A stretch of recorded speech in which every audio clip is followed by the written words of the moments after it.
오늘 하나님의 말씀은 사도행전 11장 19절부터 26절까지입니다. 제가 봉독하겠습니다. 때에 스데반의 일로 일어난 환난을 인하여 흩어진 자들이 베니게와 구브로와 안디오까지 이르러 도를 유대인들에게만 전하는데, 그 중에 구브로와 구레네 몇 사람이 안디옥에 이르러 헬라인에게도 말하여 주 예수를 전파하니, 주의 손이 그들과 함께 하심에 수다한 사람이 믿고 주께 돌아오더라. 예루살렘 교회가 이 사람들의 소문을 듣고 바나바를 안디옥에 보내니, 저가 이르러 하나님의 은혜를 보고 기뻐하여 모든 사람에게 굳은 마음으로 주께 붙어 있어라 권하니, 바나바는 착한 사람이요 성령과 믿음이 충만한 자라. 이에 큰 무리가 주께 도하더라. 바나바가 사울을 찾으러 다소에 가서 만남에 안디옥에 데리고 와서 둘이 교회에 1년간 모여 있어 큰 무리를 가르쳤고, 제사장들이 안디옥에서 비로소 그리스도인이라 일컬음을 받게 되었더라.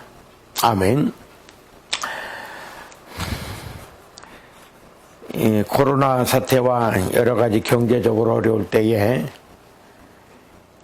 바울 사도와 바나바의 권면의 말씀과 같이 굳은 마음으로 주께 붙어 있어서 주님의 돌보심과 은혜 속에 살게 되기를 주의 이름으로 축원합니다.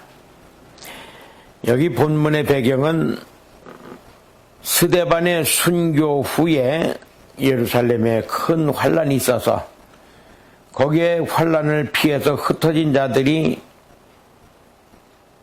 각 지역에 가서 유대인과 헬라인들에게 전도를 했습니다. 그때에 주님의 손이 그들과 함께 하심으로 수도한 사람들이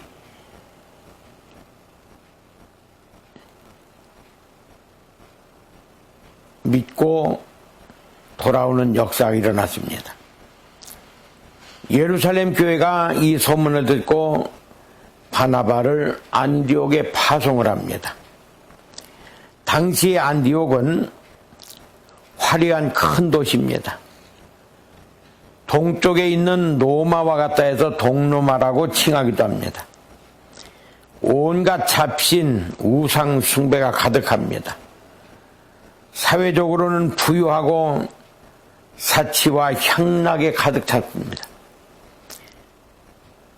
교회는 당시 예루살렘 교회는 유대인 중심이고, 여기 안디옥 교회는 이방인 중심으로 모인 교회입니다. 그래서 본문의 기록 배경을 보면은 안디옥의 이런 상황에서 처음 주께 돌아온 이방 교회는 아주 은혜가 풍성한 넘쳐나는 교회였습니다. 그러나 신학의 뿌리가 약했습니다. 불신, 향락, 사치, 사회에서 부딪히는 그런 모든 문제들을 이겨내기에는 좀 시련이 많이 겪어졌습니다. 그러므로 모든 사람에게 바나바와 바울은 굳은 마음으로 주께 붙어 있으라고 권면을 합니다. 여기 바나바는 예루살렘에서 안디옥으로 파송된 사람인데, 그는 성품이 착하고 성령과 믿음이 충만한 사람이라고 그랬습니다. 이것은 마치 예수님이 양과 염소를 구분하는 마태복음 25장의 말씀 속에 보면은 양 같은 신앙인, 복 받을 수 있는 신앙인, 하나님이 준비한 천국을 상속할 수 있는 신앙인의 모습입니다. 그래서 마태복음 25장 양의 모습을 보면은 줄인 자를 보면은 먹이고 목마른 자를 보면은 마시게 했고 나그네를 보면은 영접을 했습니다. 벗은 사람을 보면은 옷을 주었습니다. 병들어 쓴 사람을 보면은 돌아보았습니다. 감옥에 갇힌 사람은 찾아가서 면회됐습니다. 그래서 주님은 그들에게 여기 있는 지극히 작은 자에게 한 것이 곧 내게 한 것이라 하고 주님은 칭찬을 했습니다. 하나님은 지금도 바나바 같은 사람을 찾아서 역사하십니다. 미국 큰 교회에 후임자를 초빙을 하는데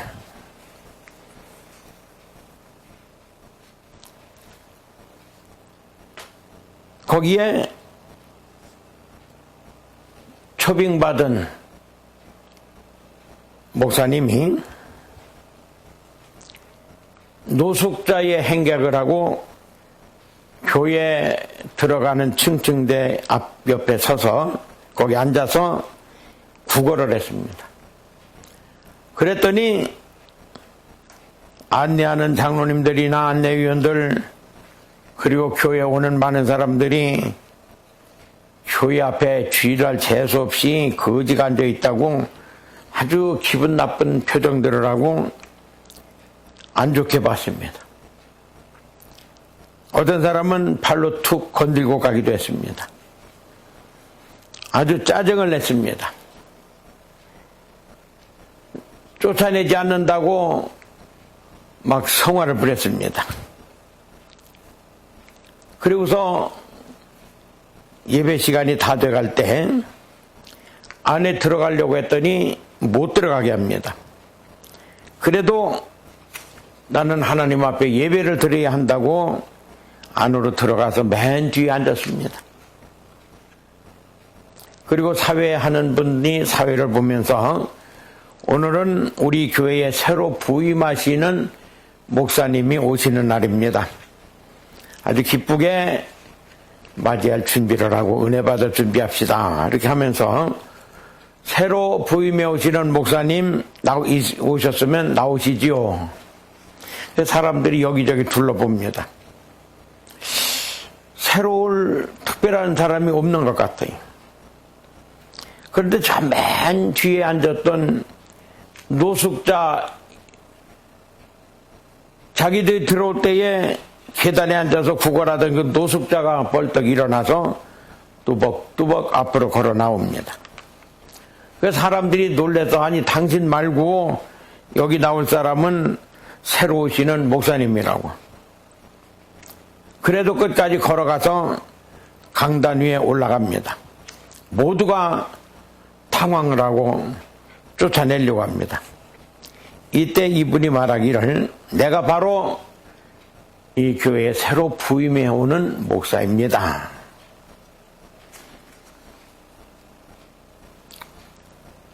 하고 나왔습니다. 그랬더니 들어오면서 기분 나빠하고 핀잔을 하고 때로는 더럽다고 침도 뱉고 하던 사람들이 아주 아연실색합니다. 이때 그분이 말을 하는 거예요. 여러분의 신앙이 정말 그리스도인다운가 확인해 보기 위해서 내가 그렇게 했습니다. 그런데 여러분들은 참 그리스도인답지 않습니다. 여러분들은 회개해야 됩니다. 이런 내용의 설교를 했습니다. 그러다 앞에 있던 사람들 핀잔을 하고 발로 차기도 하고 욕지거리도 하던 그런 사람들이 하나씩 둘씩 울기 시작합니다. 눈물을 흘리며 흐느끼면서 우리는 몰랐습니다. 예수님이 만약에 그런 모습으로 찾아왔다면은 그들은 다 예수님을 내쫓아 버렸을 것이고 그 교회는 예수님을 만나지 못했을 겁니다.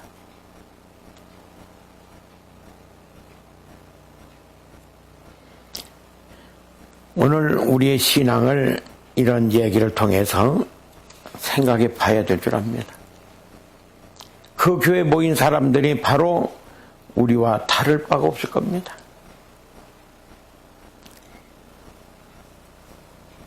바나바는 안디옥에 가서 보니까 큰 무리들이 막 계속 모여들었습니다. 그는 착한 사람이고 성령과 믿음이 충만했습니다. 모여드는 많은 무리들에게 말씀을 가르치면서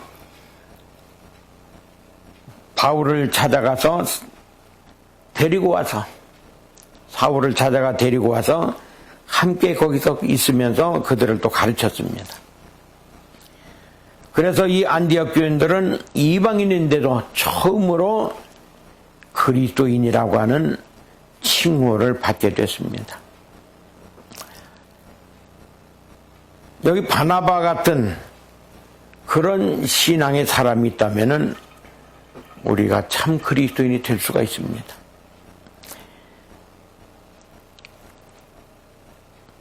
오늘 우리 본문의 말씀과 같이 제목과 같이 모든 사람은 굳은 마음으로 주께 붙어 있어야 합니다. 주님의 뜻을 따르려는 확정된 마음을 가져야 합니다. 말씀에 굳게 붙어 있어야 합니다. 십자가를 힘차게 붙들고 굳게 붙어 있어야 합니다. 주님만 의지하고 굳게 붙어 있어야 합니다. 어떤 상황이 와도 주께 붙어 있어야 합니다. 어떤 문제가 부닥쳐도 주님께 붙어 있어야 합니다. 환난과 핍박이 와도 주님께 붙어 있어야 합니다. 힘들고 어려워도 주님께 붙어 있어야 합니다. 일시적이 아닌 계속적으로 주님께 붙어 있어야 합니다. 혼자는 어려우니 모두 함께 뭉쳐서 주께 붙어 있어야 합니다. 그래야 환난이 와도 이길 수가 있고 핍박이 와도 이길 수가 있습니다.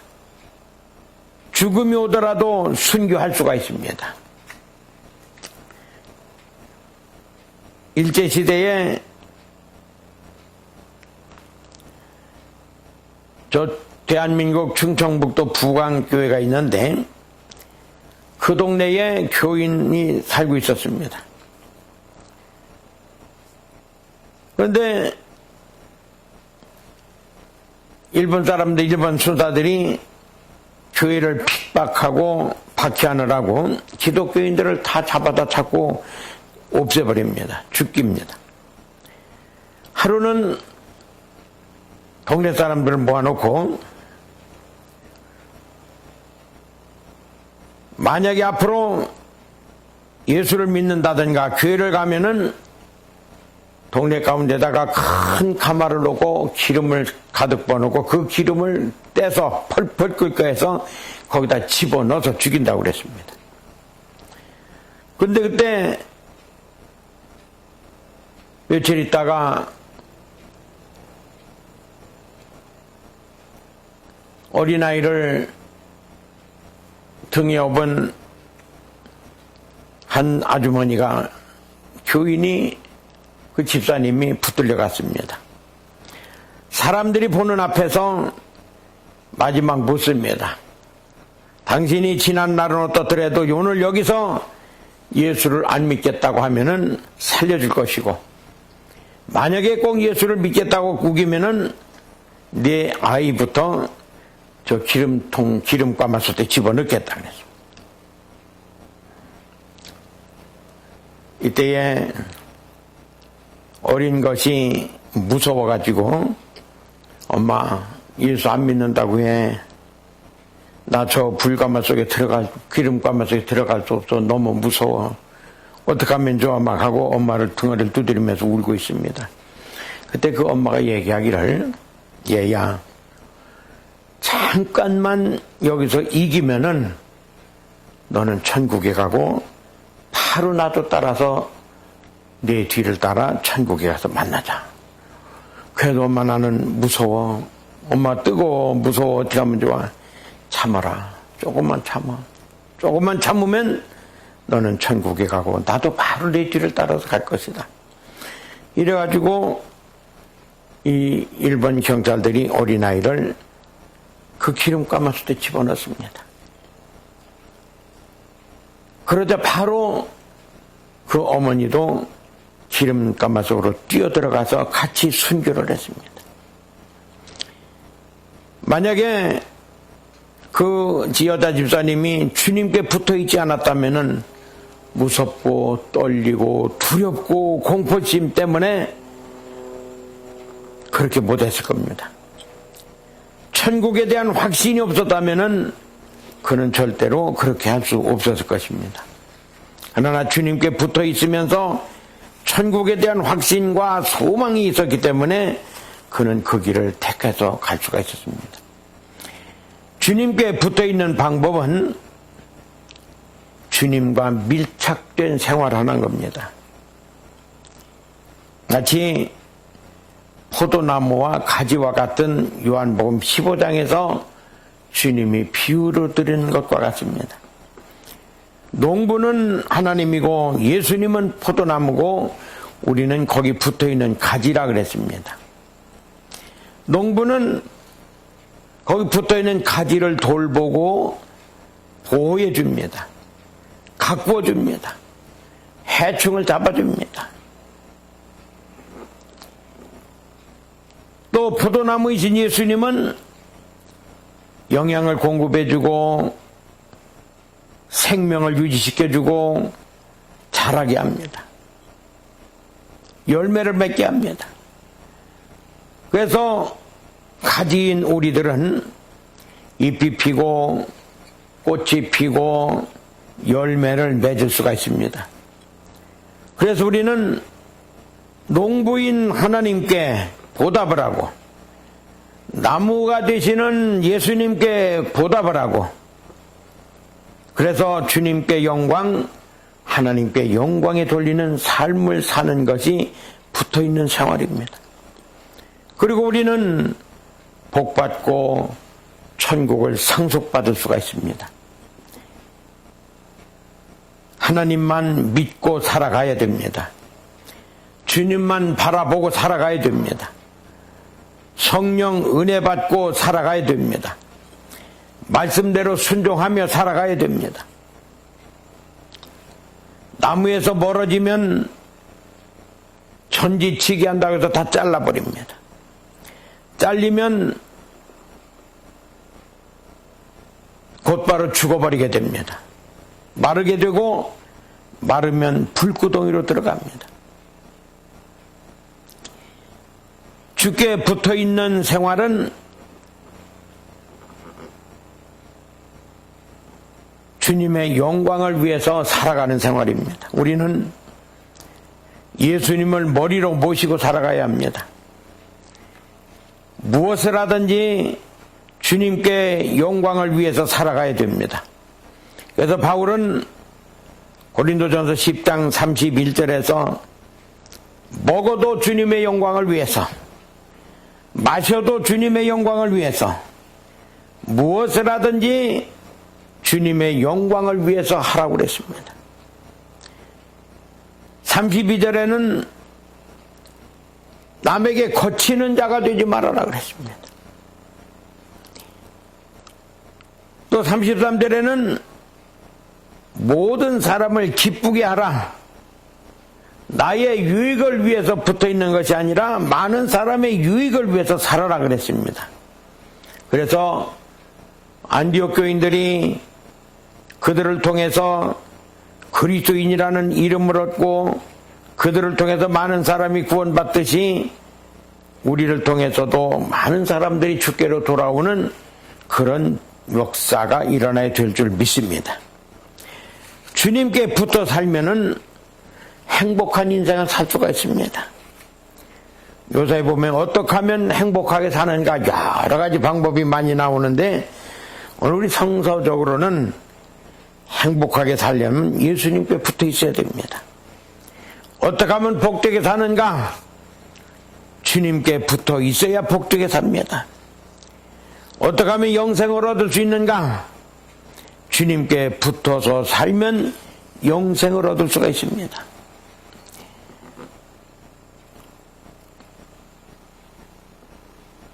주님께 붙어 살면 주님은 우리를 결코 외면하지 않습니다. 사람에 붙어 살면 안 됩니다. 세상에 붙어 살아도 안 됩니다. 사람은 우리를 떠날 수 있습니다. 세상은 우리를 실망하게도 합니다. 세상은 우리를 방황하게도 합니다. 사람과 세상은 우리를 절망하게도 합니다. 예수님의 비유 가운데 탕자의 이야기가 나옵니다. 둘째 아들이 아버지의 재산을 상속받을 것을 받아가지고 나갑니다.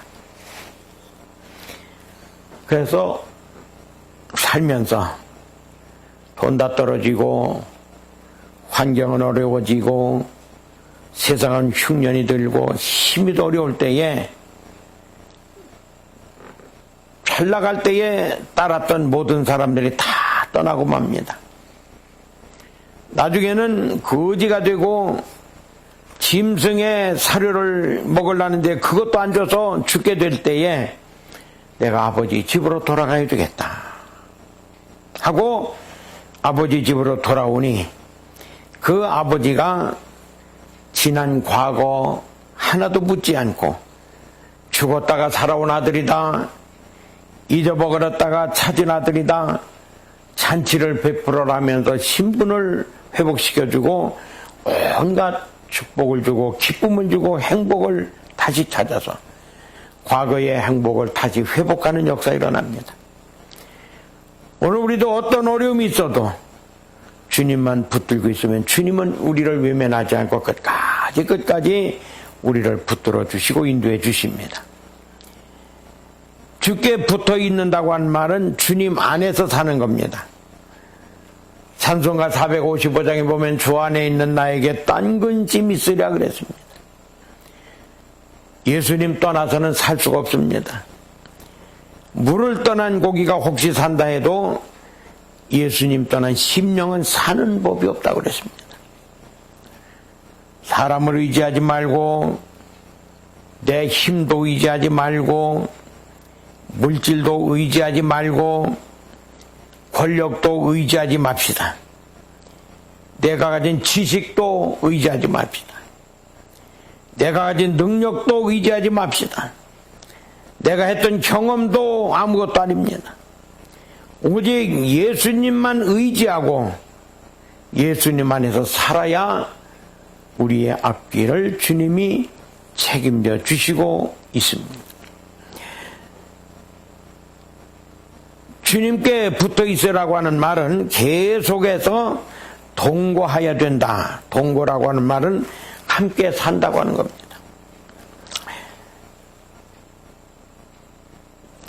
그래서 계속 사랑의 수고를 하는 믿음 생활을 해야 합니다.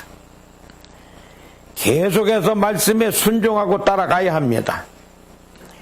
계속해서 바나바와 같이 착하게 살아야 합니다. 계속해서 예수님의 비유에 나오는 양과 같이 작은 자 하나에게 사랑하며 살아가야 됩니다. 계속해서 성령과 믿음이 충만해서 살아가야 합니다. 계속해서 십자가 지고 따라가야 합니다. 계속해서 주님 사모하며 사랑하며 살아가야 합니다. 그리스도 안에서 하나님의 뜻대로 살아야 합니다. 하나님의 뜻은 데살로니가전서 5장 12절 이하에 보면은 항상 기뻐하라, 이 말은 기쁘게 살아라 그 얘기입니다. 내가 기쁘게 살아야 우리 주님도 기뻐하십니다. 쉬지 말고 기도하라. 기도하는 마음을 중단해서는 안 됩니다. 범사에 감사하라. 어떤 상황이 와도 불평하고 원망하고 낙심하고 좌절하지 말고 합력하여 선을 이루어 주실 것을 믿고 감사합니다. 감사합니다 하면은 이 또 왔던 불행도 다 떠나가고 감사의 조건이 찾아옵니다. 어떤 장로님은 밤새도록 기도를 하는데 열심히 하더래요. 그래서 그 담임 목사님이 도대체 뭘 기도하길래 밤새도록 저렇게 쉬지도 않고 기도하나 하고 옆에 가서 봤더니 소용이 들어보니까 하나님 그저 감사합니다. 그저 감사합니다. 그저 감사합니다. 이거를 기도 시작하면은 끝날 때까지 1시간이고 2시간이고 때로는 밤을 새워가면서도 그저 감사합니다. 그래서 그 목사님 물었대요. 아니 기도가 뭘 이상하다고 왜 뭐가 감사합니다 뭐가 감사합니다 얘기해야지 그저 감사합니다만 하냐 어떻게 하느냐. 예, 하나님 앞에는 모든 게 감사한 것 뿐이니까 뭐는 감사하고 뭐는 안 감사하고 그렇게 분류할 게 아니라 그저 모든 것이 감사합니다. 그래서 나는 그저 감사합니다 하고 기도한다고 그랬습니다. 예, 옳은 얘기입니다. 주님께 붙어 있는다고 하는 말은 주님을 목자로 모시고 사는 겁니다. 찬송가 453장에 보면은 주는 나를 기르시는 목자요 그랬습니다. 나는 그의 어린 양. 시편 23편은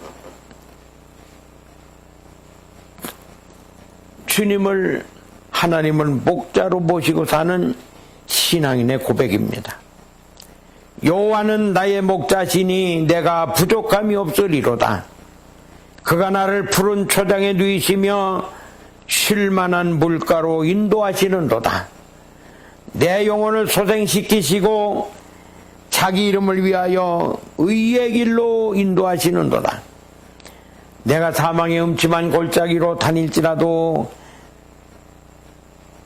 해를 두려워하지 않을 것은 주께서 나와 함께 하심이라.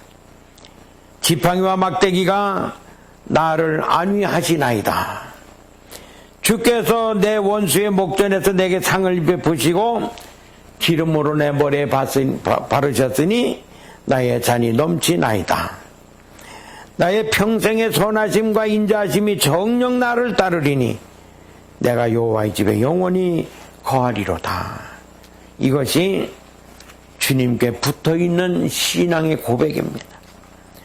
오늘 우리도 지금 코로나로 어렵고 경제적으로 어렵고 세계 모든 문제가 전망하기가 힘들고 특별히 한국은 공산 좌파들의 득세로 인해서 나라가 어떻게 될지 알 수 없는 불안한 가운데 있지만 우리 주님께 붙어 있으면서 주님을 목자로 모시고 살게 되면은 우리의 앞날을 푸른 초장 쉴만한 물가로 인도해 주실 줄 믿습니다.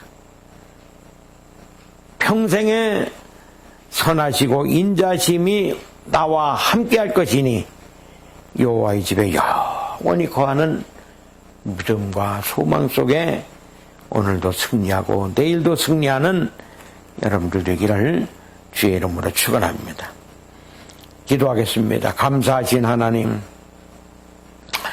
힘들고 어려운 때에 우리의 힘과 우리의 조건과 우리의 상황을 의지하면은 아무것도 할 수 없기에 다윗같이 저희들은 하나님을 목자로 모시고 바나바와 바울의 권면과 같이 주께 굳은 마음으로 붙어 있어서 천국 가는 그날까지 주님만 바라보고 따라가겠습니다.